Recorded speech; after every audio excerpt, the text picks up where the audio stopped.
Doctor बन जाना, engineer बन जाना, आईएएस बन जाना, आईआईटी क्वालिफाई कर लेना, क्या यही डेस्टिनेशन है? अगर हम बन नहीं पाए तो कुछ नहीं कर पाए। अगर ये सोच हम लोगों का है तो इसमें जिम्मेदार हम लोगों का नहीं, हमारी जो जनरेशन है और हमको जो गाइडेंस दिया गया है उसका है।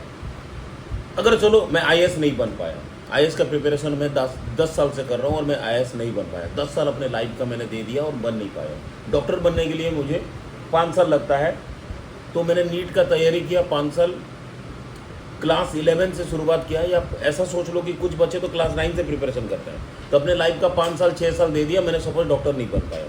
क्यों नहीं बन पाया अलग बात है।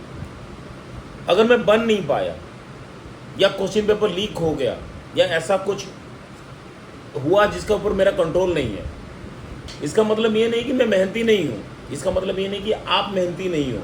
आपको आईआईटी क्वालिफाई नहीं कर पाए सपोज, या आईआईटी में प्रॉपर कॉलेज में एडमिशन नहीं मिल पाया, आपके ड्रीम डेस्टिनेशन नहीं मिल पाया, उसका मतलब ये नहीं कि आप मेहनती नहीं हो, हार्ड वर्किंग नहीं हो, आप प्रोडक्टिव नहीं हो।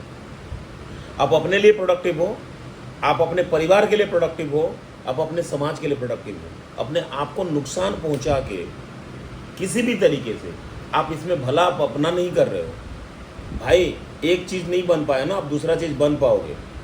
ज़िंदगी में खाओ पियो मस्त रहो यार, भगवान ने इतनी अच्छी ज़िंदगी दी हुई है, उसको नुकसान पहुंचाने का हक आपको नहीं है। एक बात और कहना चाहता हूँ, आप क्या बनोगे इससे डिटरमाइन नहीं करने वाले हो कि आप कितना खुश रहोगे। आप गारंटी दे सकते हो आप डॉक्टर बन गए तो खुश हो जाओगे, या आप आईएएस बन जाओगे तो आप खुश रह जाओगे। आपका 1 करोड़ रुपए कमाना, 10 करोड़ कमाना, 100 करोड़ कमाना आपको डिटरमाइन कर लेगा आप खुश रहोगे। अल्टीमेट एम क्या है? खुश रहना ना।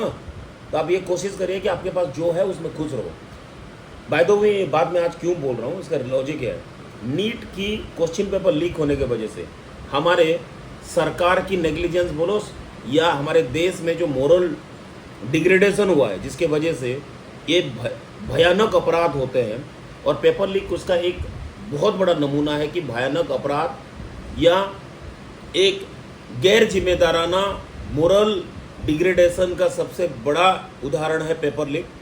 मैं उसमें जाना नहीं चाहता हूँ, बट एक चीज़ मैं कहना चाहता हूँ कि पेपर लीक करने वाला अपराधी है, इस समाज के लिए एक धब्बा है वो। पर उस अपराधी के लिए आप अपने आप को नुकसान क्यों पहुँचाएंगे? अपने आप को डिप्रेशन में क्यों लेके जाएंगे?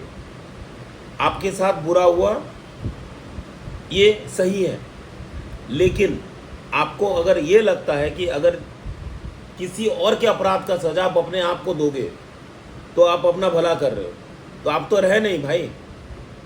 कोई अगर आत्महत्या करके इस दुनिया से चला गया तो फिर जिसने आपके साथ वो अपराध किया है उसकी तो जीत हो गई। तो खुश रहिए, खाइए पिइए, मस्त रहिए, अपने आप को एंजॉय करिए।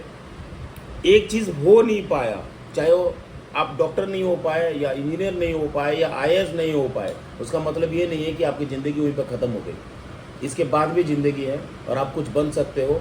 अपने आप को मस्त रखिए, एंजॉय करिए, और ज़िंदगी में एक ही बात ध्यान रखिए, खुद का देखिए, खुद का सोचिए, देखना अपने आप सब कुछ भला रहता है। खुद के लिए सोचना चालू करिए, एंजॉय करिए।